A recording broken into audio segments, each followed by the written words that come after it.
दिक्कत है? देखिए मानक जी,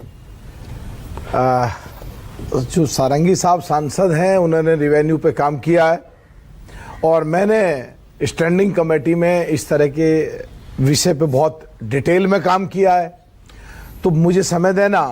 हमारे कांग्रेस के साथी से प्रार्थना करूंगा बीच में ना बोलें, उनके बीच में एक शब्द नहीं बोला था मैं। क्योंकि जब इन पे जवाब नहीं होता तो ये लोग बीच में कूदते हैं। तो मैं क्या कह रहा हूं कि हमारे कांग्रेस के साथी ने कहा कि सरकार ने ऐसा कर दिया। अरे भाई प्रोफेसर साहब हो, इस विषय पे स्टडी करके आना चाहिए।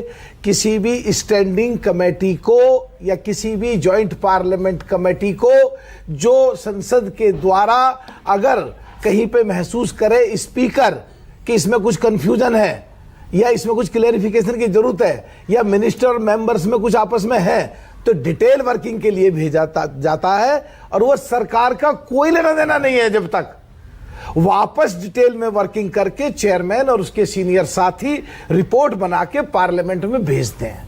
तो अभी सरकार का कोई मतलब नहीं था अभी तक। तो जो अमित शाह जी ने कहा है किसी को अभी दिक्कत है, कुछ रह गया है, तो अपने कुछ लिखित सबमिशन कर सकते हैं जिससे कि इसमें डिटेल में जब बात आए तो डिटेल में चर्चा हो। जो भी राजकुमार भाटी जी ने बहुत अच्छी बात कही है कि उनको पूरा इस पे अध्ययन नहीं है, तो बहुत सारी बातें जो मैं बहुत शालीनता से मैंने सुनी जो राजकुमार भाटी जी ने कही है वही अमेंडमेंट बिल में है। जैसे ये बात हिंदू की नहीं है, ये बात मुसलमान की नहीं है। मैं कहता हूं कि अगर मुसलमानों की कहीं बात है, वक्फ बोर्ड की कहीं बात है और वाकई देश के संविधान के अनुसार अगर वो न्यायिक प्रक्रिया में या कहो तो प्राकृतिक न्याय में अगर कहीं दिक्कत हो रही है तो हम भी उन मुसलमानों की या वक्फ बोर्ड की बात को रखने के लिए तैयार है। लेकिन इसमें दिक्कत क्या है, जब हमारे राजकुमार भाटी जो इतने सीनियर एजुकेटेड और रिपोर्टर रहे हैं और जो हमारे प्रोफेसर हैं, जब उन तक को नहीं पता तो आम लोगों को क्या पता होगा। कंफ्यूजन करने की कोशिश करते हैं। कांग्रेस में तो खासकर कंफ्यूजन ही कंफ्यूजन रहता है, चाहे उनका 3 साल अध्यक्ष ना बनो, चाहे उनका पिछला वो जो एलओपी था जो कहता कभी कुछ कहता था, कभी राष्ट्र की पत्नी कहता था महामहिम को। तो मैं एक चीज कहना चाह रहा हूं, देश के सामने इस पे डिबेट हो, साफ हो। और जो कह रहे हैं हमें जॉइंट पार्लियामेंट्री कमेटी में बोलने नहीं दिया, अरे तुम बोतल फोड़ते हो और दूसरे को मारने को चलते हो, जो टीएमसी के सांसद ने करी। तुम हंगामा करते हो। जब भी तुम्हारी बातें सुनी गई और बिल्कुल बाकायदा गिनती से हाँ की संख्या कितनी, ना की संख्या कितनी, जो जेपीसी में जॉइंट पार्लियामेंट कमेटी में जो प्रस्ताव सहमति से रखकर क्या संसद में भेजे गए हैं, तुम उसको आने ही नहीं देना चाहते। तुम उस पर चर्चा नहीं करना चाहते। एक मिनट खत्म कर रहा मानिक जी। तुम चर्चा ही नहीं करना चाहते। जो आज सरकार ने पहले बिल अमेंडमेंट करके लेके आए थे, तो क्या मैं पूछना चाहता हूं, पूरे देश के सामने सारे लोगों से कहना चाहता हूं जो हमारे साथी बैठे हैं, अगर कहीं अमेंडमेंट नहीं होंगे और इंप्रूवमेंट नहीं होंगे तो कांग्रेस के समय में अमेंडमेंट क्यों हुए थे? जो 1995 में था, 2013 में अमेंडमेंट क्यों किया था? और 2013 में जो अमेंडमेंट हुआ उसमें क्या गारंटी है कि उसमें गुंजाइश की जरूरत नहीं है? बस खत्म कर रहा हूं। जो मुसलमानों के हक की बात है, उदाहरण के तौर पर एक वक्फ बोर्ड की मेरठ में एक बिल्डिंग है, उसमें एक बहुत ही अच्छे जिसको पूरे मेरठ के मुसलमान मानते हैं, उसमें उनकी दुकानें थी। उनका हाजी जी का इंतकाल हो गया। उनके वक्फ में जो लोग बैठे थे उन्होंने कहा कि भाई अभी तुमसे ले लेंगे, तुम्हारे अभी पैसे की दिक्कत होगी किराएनामे की, तुम्हारा अभी इंतकाल हुआ है। 2-3 महीने उनका जो है पैसे किराएनामा लिया नहीं।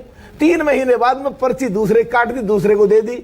ये जो अन्याय हो रहा है, ये जो लोग मुसलमानों के साथ जाति हो रही है गरीब लोगों के, अगर उनको न्याय मिलने की बात आई है, जो लेडी को रखने की बात आई है कि वक्फ बोर्ड में लेडी होनी चाहिए, जो 50% के साथी हैं, तो आज तुम उनको आज भी स्वीकार करने के लिए तैयार नहीं हो। रेसिज्म है। सब खत्म कर रहा हूं, सब खत्म कर रहा हूं। तो ऐसी स्थिति में अगर कहीं पे कोई गलती से किसी मुसलमान की ही जगह मलकियत की है और वक्फ बोर्ड का किसी ने रिवेन्यू रिकॉर्ड में नाम चढ़ा दिया और वक्फ की मलकियत है नहीं और उस मुसलमान के साथ जाती हो रही है, तो क्या आप नहीं चाहते कि उस मुसलमान को उसका हक मिले? अब सुनिए ना, बता दीजिए ना, आरएलडी इस पक्ष में है ना इस नए कानून के?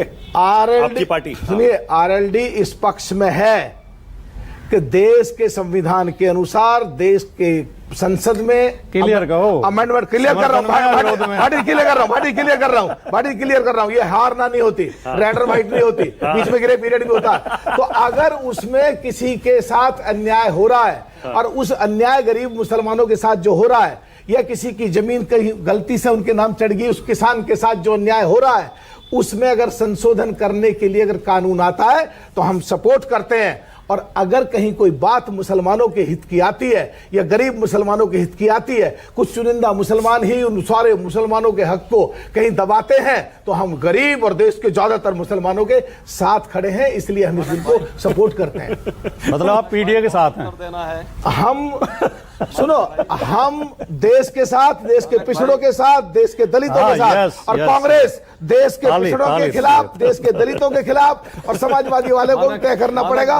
मिल्कीपुर में कांग्रेस का समर्थन लेते हैं, दिल्ली में आके कांग्रेस का विरोध करते हैं, तो समाजवादी पार्टी के लोगों को भी निर्णय लेना पड़ेगा। कांग्रेस भाटी जी को भी ताली बजानी पड़ी आपके लिए। एक लाइन बस, भाटी जी ने ताली बजाई, थैंक यू। एक लाइन बस, कांग्रेस समाजवादी के कंधों पर चढ़ के 7-6 MP जीत गई, और जब जरूरत पड़ी मध्य प्रदेश में ठेंगा दिखाया, जरूरत पड़ी हरियाणा में ठेंगा दिखाया, जरूरत पड़ा मध्य प्रदेश महाराष्ट्र में ठेंगा दिखाया, तो भाई तुम्हारी जिम्मेदारी बैठती है कांग्रेस को थोड़ा सही रास्ते मिलाओ, जिससे विपक्ष मजबूत हो जाए। ऐसा लग रहा है मजबूत बहुत जरूरी है देश के लिए। जो मैंने सवाल पूछा ना भाटी जी कि ये सरकार क्या पास करवा लेगी,